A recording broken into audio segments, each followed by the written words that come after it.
नमस्कार बच्चों, class 10 physics continue करते हैं। प्रकाश का परावर्तन, गोलीय दर्पण तथा प्रकाश का अपवर्तन, ये आपका फर्स्ट चैप्टर है। तो सबसे पहले हम प्रकाश का परावर्तन समझेंगे। प्रकाश का परावर्तन, जब प्रकाश किसी सतह पर गिरती है और उस सतह पर गिरने के पश्चात वापस उसी दिशा में लौट जाती है तो जनरली हम इसे परावर्तन कहते हैं। यहाँ पे गोलीय दर्पण की बात होगी, जो कि मुख्यतः दो प्रकार के हैं। एक आपका उत्तल दर्पण है, एक आपका अवतल दर्पण है। उत्तल दर्पण कॉन्वेक्स मिरर, अवतल दर्पण कॉनकेव मिरर। यहाँ पे जो मिरर की हम बात कर रहे हैं, दर्पण की बात कर रहे हैं, दर्पण से मुख्यतः परावर्तन की घटना होती है। यहाँ पे आगे है प्रकाश का अपवर्तन। प्रकाश का अपवर्तन का मतलब है जब प्रकाश किसी एक माध्यम से दूसरे माध्यम में जाती है तो अपने पथ से विचलित हो जाती है। पथ से विचलित होने की घटना को हम अपवर्तन कहते हैं। जैसे प्रकाश हवा से अगर जल में जा रही है तो अपने रास्ते से थोड़ा सा हट जाती है, या कह सकते हैं कि अपने रास्ते से विचलित हो जाती है। तो इस घटना को हम अपवर्तन कहते हैं। यहां पे जो मेन कंडीशन है समझने वाली, अपवर्तन के लिए माध्यम पारदर्शी होना चाहिए, यानी माध्यम के आर पार दिखाई देगा, तभी तो प्रकाश एक माध्यम से दूसरे माध्यम में जाएगी। यानी ऐसे माध्यम जो पारदर्शी हैं, जैसे हवा और कांच दो माध्यम आप ले लिए, हवा और जल दो माध्यम आपने ले लिया, कांच और जल आपने ले लिया, तो ये सभी पारदर्शी माध्यम हैं। पारदर्शी माध्यम में अगर प्रकाश एक माध्यम से दूसरे माध्यम में जा रही है तो वहां पे प्रकाश का अपवर्तन होगा। अपवर्तन का सीधा सा मतलब है कि जब वह माध्यम को चेंज करती है, यानी एक माध्यम से दूसरे माध्यम में जा रही है, तो अपने रास्ते से विचलित हो जाए। अपने रास्ते से विचलित अगर हो रही है प्रकाश, तो यह अपवर्तन की घटना है। लेकिन अगर माध्यम नहीं बदल रहा है, सिर्फ एक ही माध्यम है और उस माध्यम में आपतित होने के बाद परावर्तित भी हो जा रही है, तो इसे हम परावर्तन के नाम से जानते हैं। परावर्तन मेनली आपका दर्पण के द्वारा होता है, जिसे आप नॉर्मली शीशा कहते हैं। यानी शीशे पर जो प्रकाश की किरणें गिरती हैं, गिरने के पश्चात वापस उसी दिशा में लौट जाती हैं, जिसे हम प्रकाश का परावर्तन कहते हैं। परावर्तन के कारण ही आप शीशे में अपना चेहरा देख पाते हैं। दूसरा, परावर्तन में यह भी है कि जितने कोण पर प्रकाश आपतित होती है उतने ही कोण पर परावर्तित भी होती है।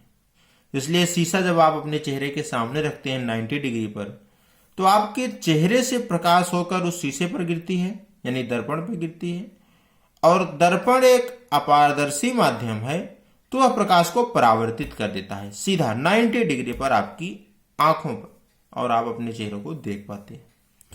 तो यहां हम सबसे पहले प्रकाश के बारे में जानेंगे।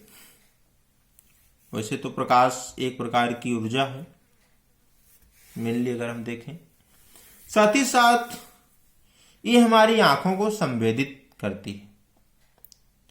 तो प्रकाश क्या है? एक प्रकार की ऊर्जा है जिसकी सहायता से हम वस्तुओं को देख पाते हैं, ऐसा भी आप कह सकते हैं। या प्रकाश एक प्रकार की ऊर्जा है जो हमारी आंखों को संवेदित करती है, ऐसा भी आप कह सकते हैं।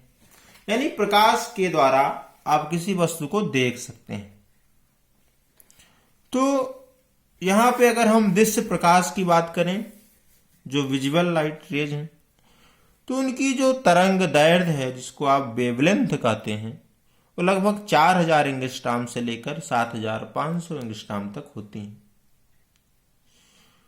तो दृश्य प्रकाश की तरंग दैर्ध्य कितना मिली हमें?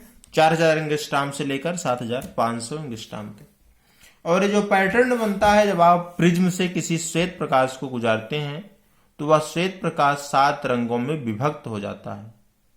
इस घटना को हम वर्ण विक्षेपण कहते हैं और वर्ण विक्षेपण के द्वारा आप देखते हैं कि जितने रंग का प्रकाश है उतनी अलग अलग तरंग दैर्ध्य है। इसीलिए यहाँ पे एक रेंज लिखा गया है, एक परास लिखा गया है। यानी एक पैटर्न जो हमको मिलता है विबग्योर का, वो जो विबग्योर का पैटर्न मिलता है उसका तरंग दैर्ध्य जो है 4000 एंगस्ट्रॉम से लेकर 7500 एंगस्ट्रॉम के बीच में ही होगी। तो 4000 एंगस्ट्रॉम का वायलेट हो गया मान लीजिए, फिर 4500 एंगस्ट्रॉम इंडिगो का हो गया, फिर ऐसे बढ़ते बढ़ते रेड तक आप पहुंचते हैं और रेड की जो वेवलेंथ है लगभग 7500 एंगस्ट्रॉम तक मानी जाती है। 1 एंगस्ट्रॉम बराबर होता है 10⁻⁻10 metre. 1 angstrom is equal to 10⁻⁻10 metre.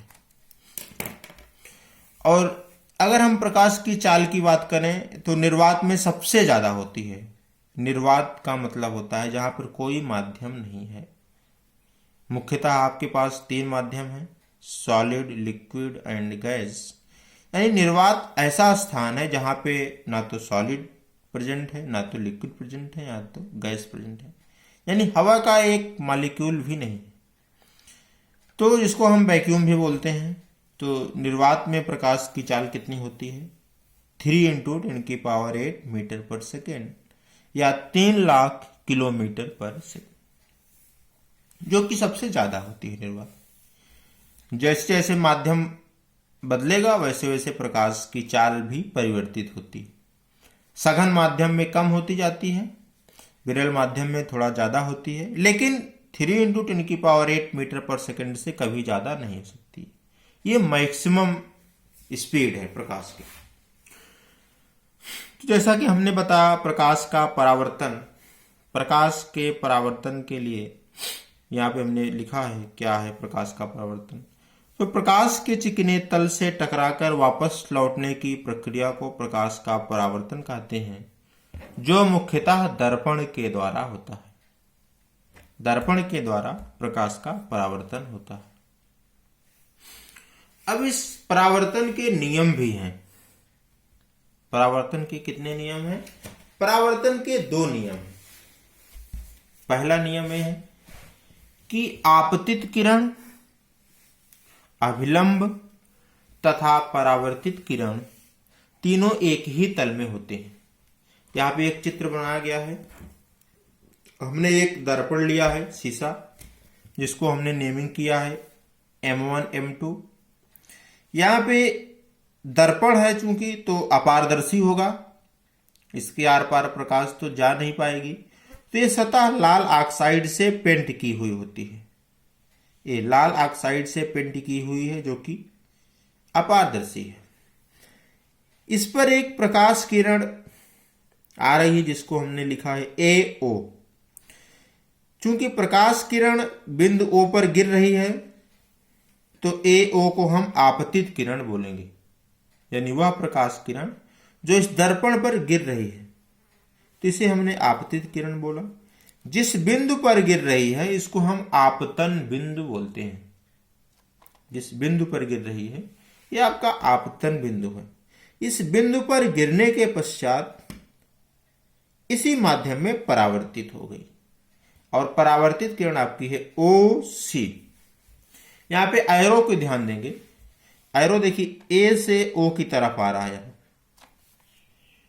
O पर इंसिडेंट होने के बाद, गिरने के बाद, फिर एरो देखिए चेंज हो गया OC, C के डायरेक्शन में, यानी बिंदु O से दूर जा रही है अभी प्रकाश किरण। तो एक प्रकाश किरण हमारे पास थी AO, जिसको हमने आपतित किरण कहा। बिंदु O पर गिर रही इसलिए आपतन बिंदु हो गया। बिंदु O से गिरने के बाद इसी माध्यम में वापस लौट जाएगी, तो ये हो गया आपका OC, परावर्तित किरण। यहां पे हमने एक आभासी अविलंब खींच लिया, नॉर्मल खींच लिया। तो नॉर्मल के साथ अगर आपतित किरण जो एंगल बना रही है, जो कोण बना रहा है, उसको हम आपतन कोण कहते हैं। आपतन कोण हमने यहां से आई से रिप्रेजेंट किया है। फिर इसी नॉर्मल के साथ, इसी अविलंब के साथ परावर्तित किरण, रिफ्लेक्टेड रेज जो एंगल बना रही है, जो कोण बना रहा है, उसको हमने स्मॉल आर से दिखाया। यहां पे रिफ्लेक्शन की घटना हो रही है। रिफ्लेक्शन मीन्स होता है परावर्तन और रिफ्रैक्शन मीन्स होता है अपवर्तन। दोनों में डिफरेंस है। रिफ्लेक्शन परावर्तन, रिफ्रैक्शन अपवर्तन। तो एक प्रकाश किरण AO है जो इंसिडेंट रे है, बिंदु O पर गिर रही है तो इंसिडेंस पॉइंट हो गया। OC आपका रिफ्लेक्टेड रे है, नॉर्मल के साथ angle I incidence angle, normal के साथ एंगल R रिफ्लेक्टेड एंगल। तो पहला नियम आपका क्या कहलाता है? आपतित किरण, अविलंब तथा परावर्तित किरण तीनों एक ही तल में होते हैं। इसलिए कि ये दर्पण है, शीशा है, ये अपारदर्शी है, प्रकाश इस पार नहीं आ सकती, सिर्फ इसी सतह पर रहेगी। तो ये आपकी हो गई एक सतह, ये हो गई दूसरी सतह। तो आपतित किरण आपकी है AO, अविलंब है जो आपने इमेजिनरी खींचा है, एक आभासी परपेंडिकुलर ड्रा किया है आपने, और परावर्तित किरण आपकी क्या हो गई है OC। ये तीनों एक ही तल में है, तो ये आपका हो गया पहला नियम। दूसरा नियम क्या कहलाता है? एंगल I बराबर एंगल R। एंगल I क्या है? आपतन कोण, इंसिडेंस एंगल, और R क्या है? Reflected angle. तो आपतन कोण I R के सदैव बराबर होता है। अगर ये 45 डिग्री पर आ रही है, 45 डिग्री की कोण पर गिर रही है प्रकाश किरण, तो 45 डिग्री के कोण पर परावर्तित भी होगी। अगर ये 90 डिग्री पर आएगी तो 90 डिग्री पर परावर्तित भी होगी, तभी तो I और R बराबर होंगे।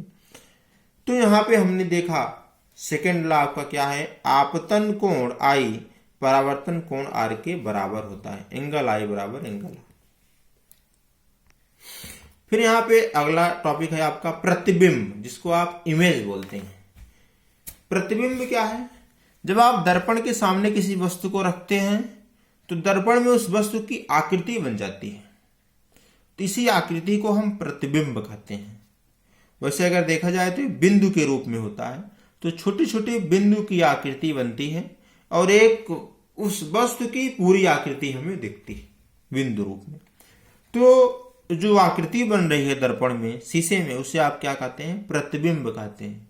किसकी आकृति बनती है? वस्तु की आकृति। वस्तु की आकृति जो दर्पण में बनती है उसे आप क्या कहते हैं? प्रतिबिंब कहते हैं। तो जैसे अपने चेहरों को आप शीशे में देखते हैं, तो शीशे में जो आपका चेहरा बन रहा है, तो चेहरे का क्या है? एक प्रतिबिंब है, चेहरे की एक आकृति है, और ये दो प्रकार की होती है। एक होती है वास्तविक प्रतिबिंब, एक होती है आभासी प्रतिबिंब। जब प्रकाश की किरणें वास्तव में मिलती हैं, वास्तविक रूप से मिलती हैं, तो ये वास्तविक प्रतिबिंब